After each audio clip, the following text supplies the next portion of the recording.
Olá, crianças. Vamos fazer a correção da semana 5? Vamos lá? Vamos começar com português, então. Bom, aqui na página 5 é a roda de conversa. Neste quadro aqui, foi pedido para que vocês desenhassem uma parte de uma história que emocionou vocês e também escrever um pouquinho sobre a história. E a maioria de vocês fez bonitinho, mas alguns não escreveram uma parte da história. Eu gostaria que todos vocês fizessem isso, tá bom? Então, escreve uma parte da história e ilustra, tá bom? Vamos lá. Página 6. A página 6 e 7, a gente tem o texto aqui para dar no pé, tá? Então, aqui eu já marquei, ó, os parágrafos. Lá na frente vai estar pedindo, né? Então, 1, 2, 3, 4 e 5. Nessa página aqui. E aqui desse lado, parágrafo 6, 7, 8. Lembrando que para a gente reconhecer os parágrafos, a gente vai imaginar a margem aqui, ó. E aí o parágrafo, ele começa aqui, ó, tá? No comecinho, deixa um espacinho aqui, depois desse espacinho com letra maiúscula. A mesma coisa, eu começo o outro e o próximo e assim por diante, tá bom? Então, sempre os parágrafos vão começar com o espacinho lá em cima, tá? Vamos lá agora as questões. Questão A. Que a árvore estava sendo ameaçada no texto? Uma mangueira.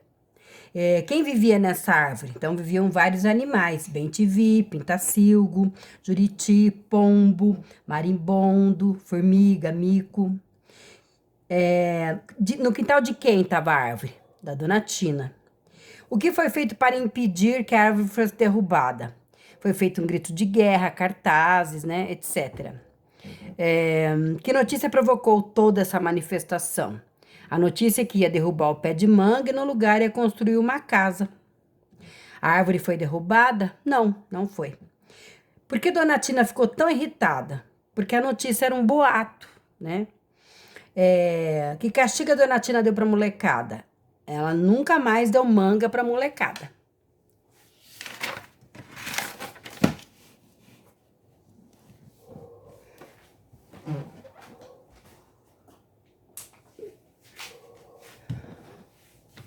Bom, vamos lá. Página 8. Aqui eu pedi para vocês completarem essas frases. Eu mandei um livro, né? Uma capa de um livro para vocês colocarem aqui as informações. Então, o título do livro, Uma História e uma Lorota, e fiquei de boca torta. O autor é Pedro Antônio de Oliveira e o ilustrador Adriana Camargo, editora Formato. Só para vocês saberem, lorota é uma espécie de mentira, tá? É sinônimo de mentira. 4. Sobre a estrutura do texto, volte e numere os parágrafos, né? Então, aqui foi o que eu falei para vocês, né? Que eu já tinha mostrado antes. E depois, pinte o quadradinho que indica em quantos parágrafos ele está organizado. Então, ele foi organizado em 8 parágrafos. Aqui, relacionar cada parte aos seus respectivos parágrafos. Então, para a introdução, foram usados parágrafo 1 e 2. Para o desenvolvimento, os parágrafos 3, 4 e 5. E para a conclusão, os 6, 7 e 8. Depois, aqui no exercício 5, eu tenho opções de resposta aqui dentro do parênteses e eu tenho que escolher qual é a correta. A questão A. A história é narrada sob o ponto de vista de quem? De um narrador personagem, que é aquele narrador que participa da história. B. O personagem central é uma criança. A história foi escrita em primeira pessoa. A história se passa na rua.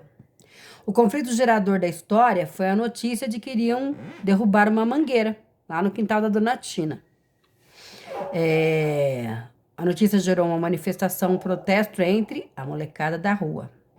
O conflito foi resolvido quando a molecada descobriu a notícia? Não, é falso.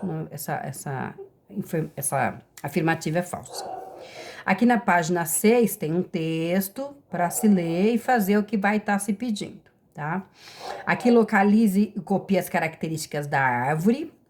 Então, as características da árvore são linda, exuberante e charmosa. Tá aqui. Linda, exuberante e charmosa. Procurar no dicionário o que significa exuberante. No dicionário que eu procurei, exuberante quer dizer viçosa e vigorosa. Mas Pode ser que tenha algum outro sinônimo num outro dicionário que vocês tenham procurado. Vamos lá, próxima página. Página 10. Circule o trecho citado o nome dos animais que viviam na árvore e o ponto e pinte o ponto de pontuação que tem a função de separar os elementos. Então, aqui voltando. Então, aqui, ó, foram pintados, circulados os animais, né? Bem-te-vi, pintacilgo, pombo, juriti, marimbondo e formiga alpinista. E aqui eu colori de vermelho o ponto que separa, que são as vírgulas. Tem uma perguntinha aqui também que fala, quer ver? Vamos lá. Reescreva o trecho em destaque, substituindo nela pela palavra a qual está se referindo. Então, o nela aqui, ó. O nela aqui, voltando aqui, ó. O nela tá se referindo a quê? Nela moravam. Nela quem? Na árvore. Então, ficou. Na árvore, substituiu nela por árvore. Então, ficou na árvore moravam bem-te-vi, pintacilgo, pombo, juriti, marimbondo e formiga alpinista.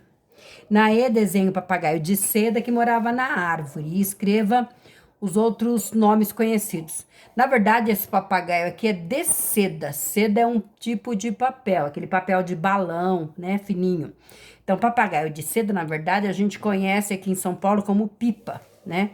Existem alguns lugares do país que se usa o nome de quadrado, raia, pandorga, tá?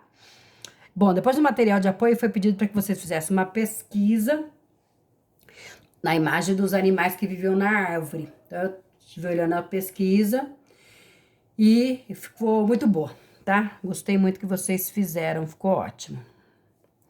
Depois tem mais um parágrafo aqui. Aqui diz, copie as expressões destacadas no trecho. Então, destacados, meio do ano, meados de dezembro, fim de tarde e manhã seguinte. Então, copiar aqui embaixo. Página 11. As expressões dão ideia de quê? De tempo. De acordo com o texto, escreva a época do ano que começaram a aparecer as flores. Foi no meio do ano. Que apareceram os frutos da mangueira, em meados de dezembro. Pinte o mês no meio do ano, em que as mangueiras começaram a florescer. Então, no meio ficou aqui junho, tá? Copie o trecho sublinhado e circule a palavra suculentas. Então, aqui foi copiado o trecho e no caso aqui eu circulei suculentas. As chuvas do fim de tarde muitas vezes aprontavam. Jogavam no chão as suculentas frutas. Suculenta quer dizer o quê? Cheias de suco. Depois releia esse parágrafo aqui. Que notícia não agradou a molecada? A notícia que não agradou foi de que eles iriam derrubar o pé de manga e no lugar ia construir uma casa. Releia o trecho sublinhado. Depois assinale o que expressa esse trecho sublinhado. Né? Expressa uma opinião. Então, achei um absurdo. Quando você acha alguma coisa, nesse sentido de ter significa ter uma opinião. Né? Então, expressa uma opinião. Copie os 3 motivos citados pelo narrador personagem que o deixava indignado. Então, os 3 motivos. Os bichos ficariam sem lar, né? Sem casa. O ar também sem oxigênio. E também ele ficaria sem mangas, né? Sem as frutas. Vamos lá. Página 12. D. Localize a palavra negócio. Então, o negócio tá aqui, ó. Nesse texto aqui, localizei o negócio. E depois, por que ela poderia ser substituída? Então, nesse caso, negócio quer dizer ou coisa ou situação. E aí, reescreva essa frase, substituindo o negócio por essas palavras aqui. Então, fica assim. Ora, onde já se viu uma coisa dessas? Então, no lugar aqui, negócio, ficou coisa, substituiu por coisa. A mesma frase substituindo agora por situação. Ora, onde já se viu uma situação dessa? Pois 10. Aqui, aqui diz assim: leia as frases presentes no quarto parágrafo e pinte aquela que aparece a forma reduzida da palavra para. Na verdade, é essa aqui, ó. Corri como foguete pra chamar a turma. Este pra é uma forma reduzida. Reduzir é diminuir. Então, a palavra para, de uma maneira diminuída, é ficar pra. Aí diz assim: converse para saber quando a gente usa essa forma reduzida. Na verdade, essa forma reduzida ela é usada geralmente na fala, né, na oralidade, quando a gente está conversando com pessoas que são da nossa família, nossos amigos. Então, a gente usa esse termo pra. Na maioria das vezes, para escrever, a gente usa o para. Mas, de uma maneira informal, a gente pode usar esse pra aqui, tá bom? Releio o quinto e o sexto parágrafo do texto, que são esses dois aqui. Vamos ver o que se pede. Primeiro, localize e pinte as palavras sublinhadas de acordo com a legenda. Então, aqui, a palavra vermelho foi pintado lá atrás, né? Cheia quer dizer tomada. Azul quer dizer exaltada, quer dizer inflamada. E verde, pessoas, quer dizer adeptos. Então, aqui, ó, foi pintadas 3 palavras aqui: adepto, tomada e inflamada. Em seguida, reescreva as frases substituindo as palavras grifadas, né, pelas que constam na legenda. Então, aqui, ó, logo conseguimos mais pessoas para a manifestação. Então, aqui, os adeptos foi trocado por pessoas. A rua inteira fica cheia de gente. Então, aqui a palavra tomada substituiu por cheia. Fiz discurso inflamado, precisava ver. Então, fiz discurso exaltado. Então, é esta palavra aqui, grifada por exaltado. Fiz discurso exaltado, precisava ver com direito a lágrimas e voz rouca para causar emoção. C, assinale a quem ela e dela está se referindo. No caso, ela e dela é a dona Tina. Nas frases, relaciona as expressões sublinhadas e seus significados. Então, sublinhada aqui, adjetivos pouco delicados. Quando a gente diz adjetivos pouco delicados, a gente quer dizer palavras que ofendem, né? Palavras ofensivas, palavras que não são delicadas. O tiro saiu pela culatra é uma maneira de dizer que aconteceu o contrário. E plantaria era a mão na minha orelha, nada mais é do que dar um tapa na orelha. Então, ficou 3, 1 e 2. Aqui, essa questão 12, ela é pessoal, né? Existem algumas questões aqui e as opiniões aqui podem variar. Então, não adianta eu estar colocando respostas, tá bom?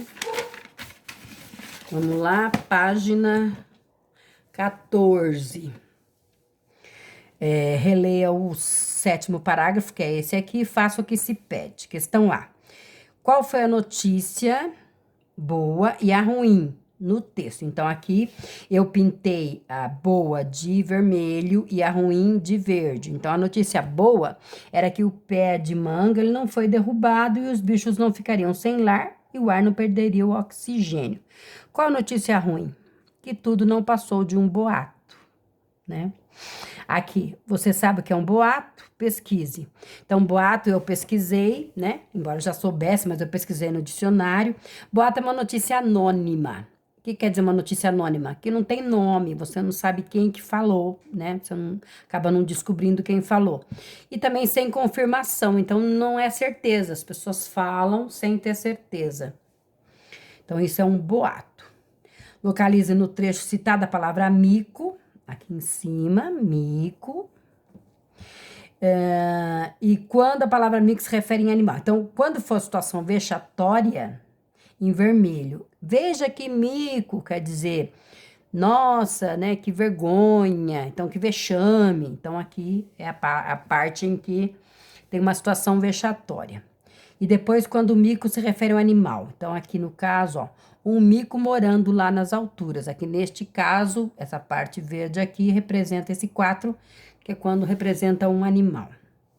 D, copio do trecho a palavra ele e que ela está se referindo. Então, aqui, ó, o ele. Ai. Quem sabe não pinta uma amizade, o mico arremessa de lá umas frutinhas pra gente.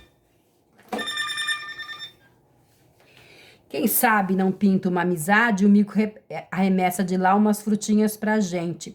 Então, no caso aqui, esse ele é o mico aqui em cima, tá? Ele arremessa. Quem arremessa? O mico.